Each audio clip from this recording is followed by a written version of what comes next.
Hello, everyone. My name is Louis Scicli, and I want to welcome you to the show. Our show will cover local news, local events, and politics. Please look for news shows every week on our website and Facebook page. We want to thank everyone for your ongoing support, and we hope you enjoy the show. Hello, everyone. I got Ann Parker back in with us today. Good morning, Ann. Good morning. We actually moved our studio to a new location. We started getting a lot more people calling, wanting to come on the show, and we needed a little bit bigger area. So we actually moved our studio this week. So hopefully everything will go as planned, and we won't have any issues. No technical difficulties. So far, so good. We've tested everything out. Everything seems to be working. So we're gonna roll with it, and hopefully it's gonna be okay. So. With the treasure hunt, I want to go over something real quick on the treasure hunt. The Lynchburg Treasure Hunt group, someone found it. They found it, I guess they beat me. They beat you. Yeah. When was it they found it? Was it Saturday or Sunday? Saturday, I believe it was. I think it was because I spoke to you and I said I still needed to watch Friday's podcast to get the clues. That's right. And then I saw later that day that somebody won. That's right. So congratulations. I think his name was Kevin. I think it was Kevin, yeah. Mm-hmm. Yeah. He text messaged me when he found it, and I was like, "You're kidding." And he told me where it was. I said, "You got it." No, we hit it at Ashley Furniture on Ward's Road underneath the awning. So I asked him, I said, "How'd you find it? Did you walk around looking?" He said, "Man, we just drove around different places, got out, looked." And he said, "But I was actually driving by, and my wife looked up and seen it." I think he said it was his wife that looked up and seen it, and it was silver, and he got out of the car, and it was the certificate. So has been found, but we are going to do another one. So everybody be patient. We're working on it now. Ann and I were just talking that I'm going to probably bring on some sponsors this time for the next one. Maybe get some restaurants involved, give out some free food, or you had mentioned something about maybe a catering type thing for some like party people. of 20, something like that. Be cool. Pizzas and sodas, things That's like what that. We'll do. That'd be cool. It'd be fun because, again, everyone loves these things, and I love them too, but everyone's saying how much fun they're having going out looking for this. So we want to switch it up a little bit. Can't always be giving out jewelry all the time because it does get a little expensive. Yeah. Well, hey, Christmas is coming. That's right. Well, the food, that would be good too. Yeah. For the food, for sure. Most definitely. Yeah. So we're gonna work on what we're gonna do on the next one, but everybody be patient. We are gonna do another one. The election's coming up, November the 2nd. So 2 weeks from today. 2 weeks. We want to talk a little bit about that, obviously. Yeah. So, Ann, what do you think about this whole thing and what's going on? Yeah, wow. Yeah. So good morning, everybody. Thanks for being back. 2 weeks from today.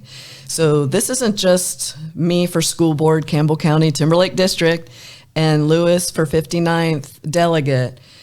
Governor, Lieutenant Governor, Attorney General, Board of Supervisors. The governor ticket is extremely important just to tie into, and you were present for last Monday's school board meeting. I haven't been in since the school board meeting.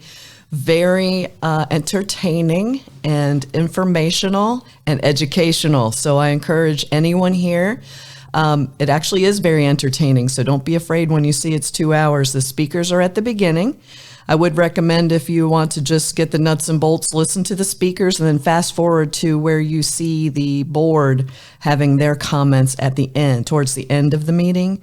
You don't need to listen to the blah, blah, blah business because that's kind of boring, but it will also educate you on some of the personalities on the board. They made themselves very clear on certain issues this last Monday. So I really encourage everyone to check it out. They also changed some strategies, and they're listening. We finally have some evidence that they're listening. They did apparently post the agenda a week early instead of the Friday afternoon before the Monday's meeting. Of course, none of us psychically knew that without, checking the website or their Facebook page every day to see that they had done that. I hope that becomes a regular practice. Some other things they did too. The board actually seemed to reply or respond to some of the speakers. Not all, but some. No formal answers or promises of follow-up, which was still very disappointing for the folks in attendance. But it was some evidence that they're moving in the direction to actually follow Robert's rules. This Robert's rules that tell them how to handle their meetings. They're not doing all of it. I'm not saying they need to do all of it, but there's definitely some improvements still that can be made so that the public is being heard. Governor, we all know, McAuliffe said parents should have nothing to do with the choice, to decisions of their children's education. My favorite part is that side of the ticket is always talking about, it's so funny they talk about law and order when they defunded the police, right? It just blows my mind. But he's not following the law. The Code of Virginia says that parents have the decision in their child's care and education. So if he was the flipping governor, he should know that law. And for him to make that comment, It's actually contradictory to that law. It just blows my mind. And then I just saw a commercial on Chantel the other day when I was flipping over to SmartCast, and it has someone on there saying that McAuliffe is for education. Did they not hear what he said in the debate? No, it was, I seen that too. It was even if insane. it was pre-recorded, you pull it. You don't make yourself, it just blows my mind. He is not for education. I don't have the exact date, but he did lower the standards of learning in Virginia when he was governor because not enough folks were passing. Yeah. So instead of amping up our education, providing tutors and homework and help in the classroom, he dropped the standards, which is happening now. If you guys don't know, they actually have dropped the acceptable grade levels for math for our Black community because they were not achieving at the same rate as other races, which of course we go back to racism. Hello. If any student, I don't care what color they are, they could be purple, I don't care. If they're falling behind, it's our job, our Commonwealth of Virginia's job to help them succeed in the classroom. School is not hard anymore. My kids skate through school. They rarely have homework. The folks who are struggling, they need help, and there's no reason why we can't provide it. So instead of stepping up the teaching, they'd rather lower the standards. That to me is just that's being what lazy. McAuliffe did when he was president. Yeah. Now Youngkin has promised to increase our. Not increase our standards of learning specifically, but to increase what we are teaching. And actually hopefully excel so that we Virginians are excelling or are leaders or at least competitors in the best educators in the nation. I mean, in Campbell County, I believe, and for what I've seen campaigning around town, the teachers that I've met were very good. It seemed like they were great teachers in our district, in our counties. Absolutely. So nothing bad on them. Believe me, I love our teachers. Absolutely. I wish we could do more for them, especially with pay, which is what I'm going to work on if I'm elected. So, but again, it's one of those things where it's not the teachers; it's the rules that get brought down from the Department of Education in Richmond. That's right, and that's the thing we need to fix really, really fast. Yep, and Youngkin has also said raises. Yeah. I didn't know a lot. I still don't know a lot about charter schools, but he has 20 already planned. Waiting in the wings. Other states around us have over 100 charter schools that work in tandem with the public schools. I need to learn more about these systems, but competition breeds success. Yes. And for anyone who doesn't think that, look around. I mean, I know that they're being taught, our kids are being taught that competition is a bad thing in our schools, in our colleges specifically. But my son, who is a cellular molecular structural biologist for Cornell, just a little brag there, has been, educating himself, just got another master's in business. He said in high school that if it hadn't been for his best friend, who was, straight A, I don't think he was valedictorian. He might have been saluted, whatever the next one is. I can't even think right now. Early, we're all tired people. That he would not have succeeded as much as he did in his grades because it wasn't like a verbal competition or a bet or anything, but because he was in this other person's presence, it caused, absolutely. Pushed him. Just like in sports. Yeah. When you see the folks rise to the occasion, it's because of coaching, of course. So our teachers, that's where our teachers come in. They're our coaches in education. and for someone in the classroom to excel. And if we're not all getting along, if we're doing this, the whole thing that everyone's talking about, folks, the transgender model policies, these are just the key terms, right? And critical race theory, key terms. In Virginia, it's known as culturally responsive and inclusive education. So that's why they can say they're not teaching CRT, because it's not exactly critical race theory. It's another version. There's also social and emotional learning. No, we talked about this in the last podcast. It's not the school's job to tell my kids how to be social or how to be emotional. And it just blows my ever-loving mind. But the Virginia Department of Education feels it is their duty to dismantle the systemic white supremacy that permeates our school systems. It's documented all over the Department of Education's website. Everyone's welcome to check it out. And so if they're deeming us all racist, I don't believe they can write an anti-racist curriculum. How would it even be possible? No, you couldn't. Yeah. So if we are teaching everything that the Department of Education is telling us to teach, then it's going to also be inherently racist under the guise of anti-racist. If we're even talking about color, it's racist. Yeah. Based on the Civil Rights Act. Yeah, I agree. It just blows my mind. I mean, I look at people as the person. I don't care what color you are. You're a person. You're either a good person or a bad person, no matter what your color is. And I got friends of every nationality, every religion. And I got to tell you, I mean, I don't look at people for their color. I never have. It drives me insane when I see people and they're out there. I've seen people speak and say things because of someone else's color, and it disturbs me because everyone's blood's red, period. And we're all on this earth together. Everyone needs to work together and put all that aside and start helping each other. Because the way things are going now, the way the world's looking, it's not looking really good, and we need to everyone needs to stick together and start working for each other and stop doing this race thing. This race thing's terrible. Absolutely terrible. And I know, you've met thousands more people than I've met. Every single day, folks, I am judged based on the color of my skin. So the reverse racism is rampant. I see it at the polls. I'm going there again today. I'll see it today.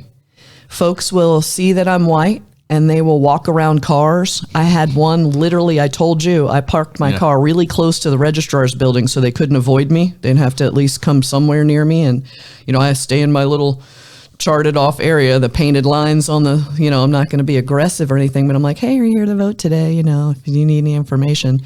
Literally lifted his leg, put his rear end on my vehicle and slid across the hood like Dukes of Hazzard and walked through wet grass in the morning to avoid the white lady who was there to tell them. I mean, it's so insulting. And, just walk by and say, no, I know who I'm voting for. No one's aggressive. I didn't like having all the people at the polls when I was a voter myself. I just said, thanks, or I take the sheets and I say, thanks, have a great day. I mean, be polite, for goodness sakes. Be polite. I mean, it's unbelievable. I've been door slammed in my face. I mean, really? Don't answer the door. They say, welcome to the party. Jeez, because let me tell you, I had a lady, she attacked me. Well, she didn't attack me physically, but she came, you know who it is. Is this the Friday at the polls? She came up the hill and she was mad, man. She was swinging that finger at me and yelling at me. But you know what? At the end, it all worked out, I think. And actually, she was really nice to me at the end. But she was coming up that hill like, nah. I was like, whoa. So it happens. Yeah. No, I know. And she wasn't happy with your podcasts. She was not very happy. She wasn't happy with me either. No, she wasn't. But at the end, though, honestly, I mean, I kind of get where she was coming from in a way, because she really didn't know both sides of the whole thing with the podcast. Yeah, she was a little upset at my podcast. She felt like I was pushing. And with the podcast, I get this. I thought about this. Yeah. When people are watching, we can't hear their comments. That's right. So it's almost like us being at the school board meeting, even though they don't hear our comments. And that's frustrating. So I think that probably added to her frustration a little bit. But I can say that I'm a fair person. I'm very fair. I'm very, very fair. And should I? I'm not going to say a name. Should I even mention? No. Nah, I'm all right. You know who you are out there. Everyone, you know who you are. But again, it all worked out at the end. I think she, at the end, finally figured I was a fair person and moved on. And we're all entitled to our opinions. Everybody's but I thought about that too, even watching. Not that I like watching our local news, but my husband's just addicted to watching the weather, even though it's never right. I apologize. Unless Will's on, I like Will. Or when Matt comes back from his hiatus, we love seeing Matt on there. But just listening to the commentators, like what you showed me this morning, that I'm anxious to be posted about the 59th district candidates, is, even our local folks throw in their own opinions and slants on things, and they are far from accurate in most cases. Yeah. And we have nothing, as a viewer, all we can do is change the channel, right? Yeah. So that's something else too, Write in a comment. How many times have we asked? I've been on the podcast since June or July, and we ask all the time for folks to let us know if there's a specific item you'd like us to address. And to my knowledge, no one's ever asked me to speak about anything in particular. No, we just get attacked when we're out in public. Yeah, people. Oh my gosh! But I'll tell you what's awesome too is we do get people who come up and grab us. I went to County Line for lunch on Saturday after I walked with the Youngkin campaign. So I do want to throw in a little calendar of what I've been doing in the last week or two since I was on last time. So the Youngkin campaign actually contacted their local organizer, Jordan Bruckner, who I know well, and he's with the Virginia for America First movement as well, but he is the official campaign volunteer coordinator in the city of Lynchburg for the Youngkin campaign. And he said that he was contacted directly to make sure that they walked with me and helped me with my campaign however I needed help. That's awesome. So it was awesome. So Saturday, we had a super Saturday. We met at the headquarters, and a whole bunch of folks who are walking for Youngkin came out to also support me. So between Saturday and Sunday, I did not walk with them Sunday, so I appreciate their dedication to helping me on Sunday. I was unavailable to go with them. But Saturday and Sunday, we knocked over 200 doors in my district over the weekend. That's awesome. It made a direct impact. I was at the polls yesterday around lunchtime for a little while, and I went back for the last hour of yesterday to help Claude. Claude Harris, our champion for Campbell County, is down there every single day. I'm going to be there with him today. We're really amping up, folks. I was going to say the door knocking was obvious direct impact on letting people know about early voting, because as I was there for maybe a total of an hour and 45 minutes, I had at least 4 couples come up and shake my hand and for me to say, yeah, I'm Ann Parker. You're Ann Parker. We see your signs. We have your information, and we're here to vote. You have our vote, or we already voted for you. It was fabulous.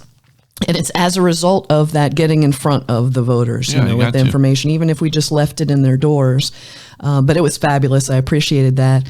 I also on Thursday night went and I finally was able to support my Bedford County freedom fighters and the Bedford Patriot group over at their school board meeting. What a debacle that place is.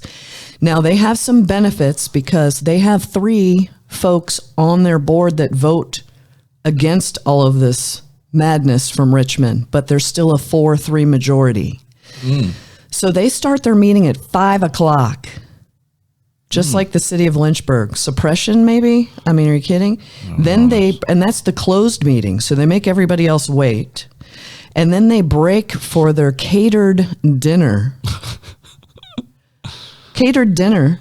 I saw them carrying it all in because I was early. Who pays for all that, by the way? Can't imagine. Yeah, taxpayers maybe, just a little bit. Are they eating steak and lobster? What do they have? I don't know. It's all, under the tinfoil, so I don't know what it was. Yeah, in an unmarked van. But, surf and turf. Yeah, right? Yeah, crazy. And then they did have public comments at 7. Guess what? They have a cap on the number of people who are allowed to speak. Really? And what's the cap? Just curious. I don't remember actually. And I think it was a 25-minute time and a 2-minute limit, so it can't be more than 12. No, yeah. So that's about right. Give time for walking in between and things. So it could be 10 even just for the, in between time. I don't know for sure. I did not go in because I did not want to take a seat or take space, away from someone who lives in Bedford County. But what the freedom fighters, the women, Moms for Liberty, these chicks are awesome. Please check them out on Facebook. They are extremely active. They have 2 write-in candidates.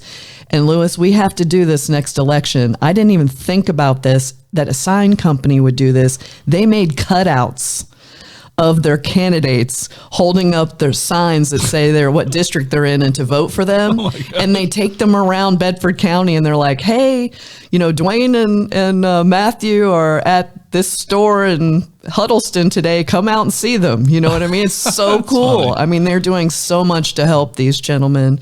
They're working the polls every day. They have kids. Their children are helping. One of the families, super cute, they did a video of the little boy approaching his sister like she was getting out of mom's car, like a voter, like they were adults, of how to talk to them about with the sample ballot and how to fill right in, Dwayne or Matthew for their votes. It was adorable. And it said right here, kids can do it, adults can do it too. They're super great. So what they've done also is Amy and Christian Sneed have a podium and the speaker and the mic and the whole thing, and they set it up and allow everyone else who did not get on the list to speak on a Facebook live stream. So you can also pull those up as well. They asked me, I spoke also. A few of the local pastors speak. Bob Davis was there from Board of Supervisors, was there.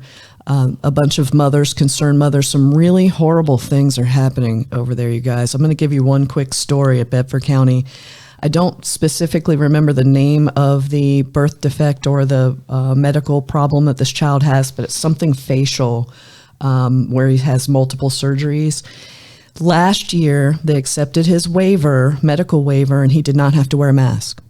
This fall, they accepted his waiver, but then she found out they were making him wear the mask in the hallways. This child already has compromised medical issues in the facial region now, people. So when she approached them, she's had to fight hard. The mom's been fighting hard to protect her child. Last week, they told her if he can't wear a mask in the hallway, he has to change classes by going outside the building and coming back in to the closest entrance to his classroom to avoid other students. This is out of control, people. It's out of control. So Bedford County, but I love the ladies are fighting hard. So they have write-in candidates as well. So everyone needs, if you're listening to this, find out what district you're in, contact me, Bedford County or Campbell County, and I will fill you in on how to handle write-in candidates and how to get information on them so you can learn about them. This is really important. We need to take back our school boards. Mm-hmm. And vote Ann Parker, right? For Campbell County Timberlake District. Well, there's been on my end of it, I'm going to throw a few things out there that I've been doing, running for the 59th District. As everyone knows, I have 2 opponents, one out of Albemarle and one out of here locally, I guess, Rustburg area? Mm-hmm, I guess the incumbent, the seated delegate that we have right now. And we've been doing a few things. We had a forum that was, I guess, last week, and it went really well. They asked a bunch of questions from all of us. You can probably find that on our Facebook page if you want to watch it and see what we're all about. But then they did have another one that I wasn't invited to, I forgot about and that was in Nelson County. And what was that for? What was the? I think the flyer you showed me was the home builders and I think it wasn't Board of Supervisors, Chamber of Commerce. Chamber of Commerce. So they invited, which we learned through Trump. Yeah. That Trump used to say the Chamber of Commerce was liberal or left leaning or whatever. It's something. He's right. I am a little upset at that because honestly, for them to invite, the gentleman from Albemarle and the incumbent and not me. And you're on the ticket. And I'm on the ticket. It's very, it's a slap in the face. Yeah, so, for sure. If I win. It's not fair and honest elections. No. And if I win this election and end up being the next delegate, I'll have a meeting with them and express my discontent. Yes, because it's not right. I'm a very low-key person. I don't get upset or mad about anything, but I don't forget either. Yeah. And for them not to invite me wasn't right. And I hope they see this and know that I'm upset about it.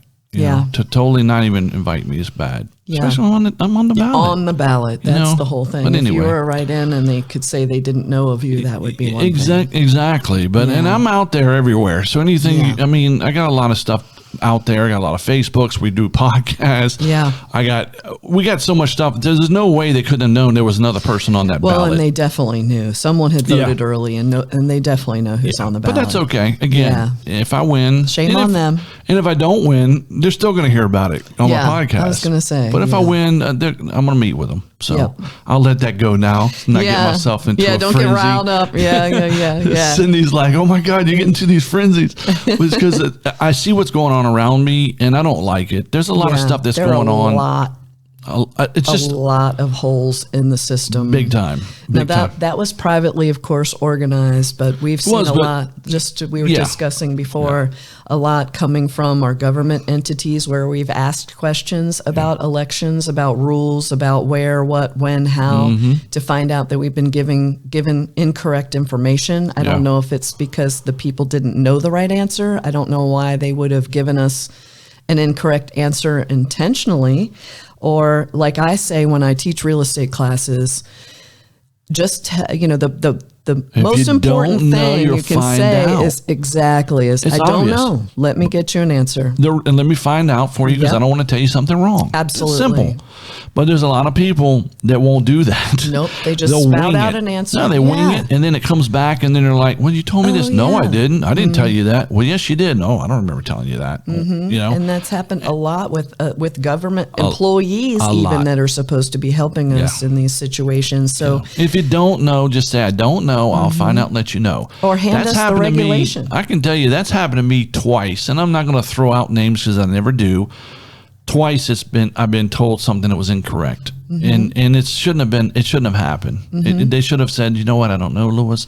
Let me get back with you. So the whole process needs to be cleaned up. If what we were sent as candidates is incomplete. Yeah. You know, there's a basic instructions of how to get on the ballot and things you should and should not do, but it is far from complete. No. It is very incomplete, and there's some inaccurate information. But we got past that. Here we are. But I learned a lot from this election. I've learned a lot too. A lot needs to be cleaned up. What I've learned also with this so far is always check behind them. Double check. Because that's why I found out that they were wrong, is going back later and going, wait a minute, that's not right. Yeah. But it was too late on one issue on my end, but that's okay. I know next time. Quite a few things that I've learned about the system. And so I want, regarding the school board, I was just looking at my notes. One of the things that I did not want to forget was that to also look at Andrew Glover's page on Facebook. I may have mentioned this the last time, but it's so important. And to look on Conservative Parents of Lynchburg's Facebook page for the speech where Jane was speaking at the school board meeting about the 175 pornographic titles in school libraries in the city of Lynchburg. She also talks about the social emotional learning survey that her son as a freshman was given. This is a state approved and sanctioned survey that children are getting. I don't have confirmation if any, I have no proof that any have been passed out in Campbell County as of now. Very difficult to get the information because no one wants to get in trouble for leaking it. So I don't know if it's happening or not. But it asks things like, are you sexually active as a freshman? One, it's none of their business.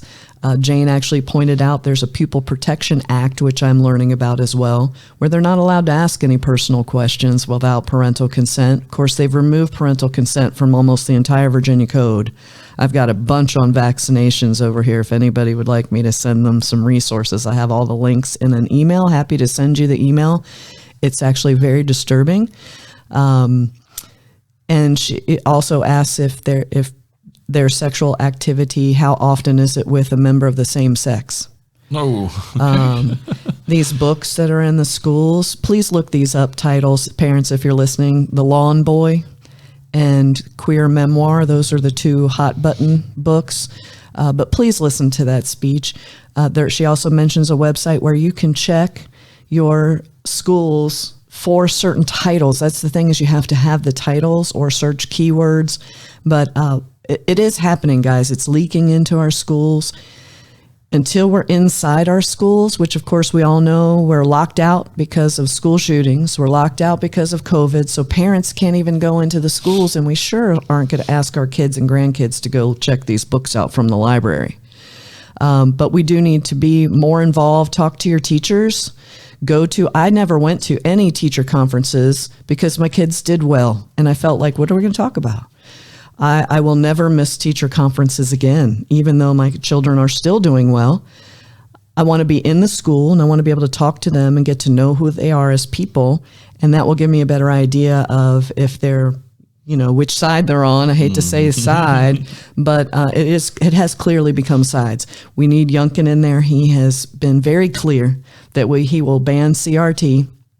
I love that Bob Good has also put on the floor at the federal level that any schools bill that says that they will lose federal funding if any schools are found to be teaching any version of critical race theory, which I hope will make a huge impact on the states to change their perspective regardless of their leadership. So I know this was more political today and not a lot of fun stuff. Well, we're getting close to the election, so it's going to get a little political. More bear tax. Yeah, bear tax. So. And we love to have people come out. We really need help. As I just heard me, I was only at the polls for like 35 minutes at lunch and an hour and 10 or 15 minutes at the end of the day yesterday. Any amount of help you can provide. It's actually fun. You meet a lot of great people. I know we talked about a couple of the haters that we meet. For the most part, people are like, thank you for being here, especially as a candidate, of course, but even the representatives, Claude is thanked regularly for being there, giving them the information. They didn't know they had a choice in Brookneal or Rustburg to vote for Dean Monroe in Brookneal and Phil Stevens in Rustburg. And right now, everything's so polarized. I can't believe anyone, unless they know that their folks are standing up, would vote for an incumbent on a school board right now. Because, our school board is voting unanimously for anything that Richmond has sent in the meetings that we've seen. So I've been to June, July, August, September, and now October, and there has not been one dissenting vote in any of those meetings. Mm-hmm. So I just want to make sure that is pointed out. All right, we're going to wrap this up. I want to thank everyone for all your support with these podcasts, because these podcasts, when we first started it, we were really doing it at the beginning just to get everyone to know who we were mm-hmm. running for these positions. But this podcast has actually grown to where we're getting calls now for people that want to come on the podcast and talk about their businesses, local mm-hmm. businesses, as well as some other political stuff.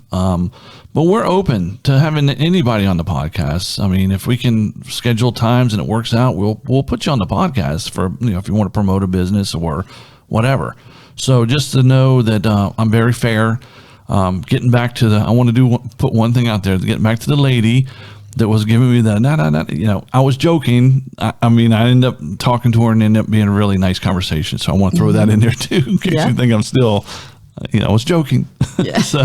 But it's been fun, everyone. And again, November the 2nd, we're, and early voting Saturdays. Yes, this Saturday, absolutely. 23rd and 30th, you can go to your registrar's office and vote. I'll be out there both Saturdays, mm-hmm. All day long at the registrar's office. So mm-hmm. In Rustburg is where I'm going to be. So if you want to come out and vote that day, please do. I'll be there. If you got any questions for me, ask me then. Mm-hmm. And again, I'm running as an independent against an incumbent that's a Republican, and then a Democrat that's out of Albemarle. So come out and ask me questions before you vote. Just don't go in there and vote for, on my end, don't go in there and vote for, the R or the D, Mm-hmm. Vote for the person. Come out and ask me the questions, and if you feel like I'm a better candidate for what you're wanting, vote for me. Don't. I always tell everybody, vote for the person, not the party. On my end, on the delegate position. So, please, everyone, come out and see us. And thanks again for listening in. You got anything else to hit on? Well, I was going to say, I appreciate you said the R and the D for Board of Supervisors and School Board. They won't let us put an R, a D, or an I. There you go. So please know the candidates before you get there. Yes. Of course, my candidate's first name is also four letters that ends with two N's. So my walkers on Saturday, the Youngkin campaign, met two people in my neighborhood who had my opponent's sign in the yard. They thought it was me. See? Because her name is Jen, my name is Ann, and we don't have Republican or independent or anything on our signs as well. So I am a Republican. Constitutional conservative is truly the best definition politically for me. And honestly, I look at it as right and wrong at this point. You know what I'm thinking? If on our end, on the delegate spot, if we didn't have those initials at the end and people actually had to go out and research the person, I think I would have been won hands down. I'll tell you honestly, I wrote a paper in 7th grade, and I'm going to come hard with this next year for all the committees, Board of Elections, Governor, especially if Youngkin's in there since I've met him a few times. These things need to change. We should have at least a resume with a link to our information posted on a public website somewhere. Yes. People should not have to join Facebook to come in. I shouldn't have had to join Facebook to run for office. Yep. There should have been on the Board of Elections at the state level a list of everything, or even go to the county level or to the district level. It should have been an easy search.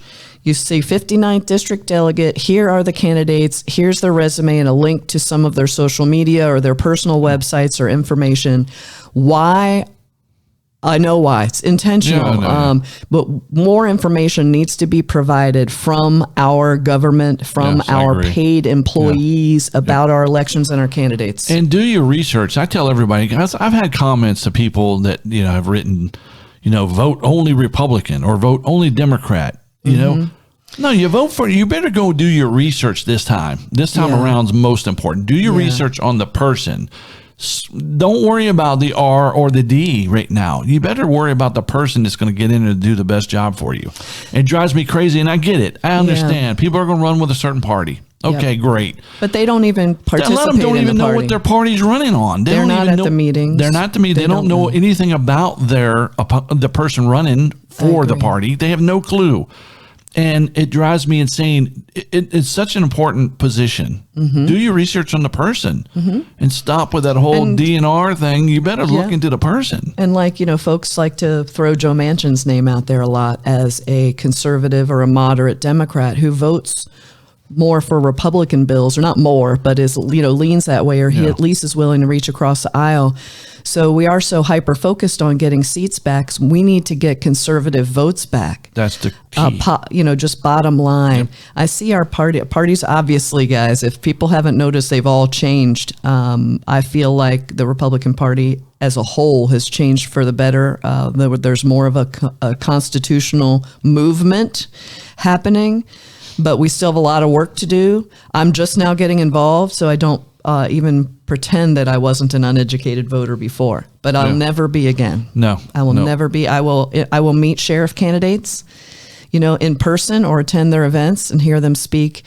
Please, you're right. Do that. I never drove by a sign and then looked up Louis online to see what he was about. Nope. I never did before. Need to start doing it, everyone. We need to encourage everyone to do that. That way, when you vote, you're voting for a person that's going to do Clear the best. Conscience. That's right, for you, and not just because they're a party. And then you find out later, oh my God.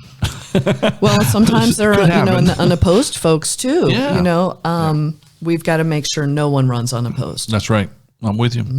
All right, we got to wrap this thing up. We're getting into it. So thanks to everyone for watching. And like I said, keep watching these throughout from now till the November the 2nd, election day. We're going to have these ongoing even afterwards. So everyone, thank you very much for tuning in and watching us, and we'll see you next time. Thank you.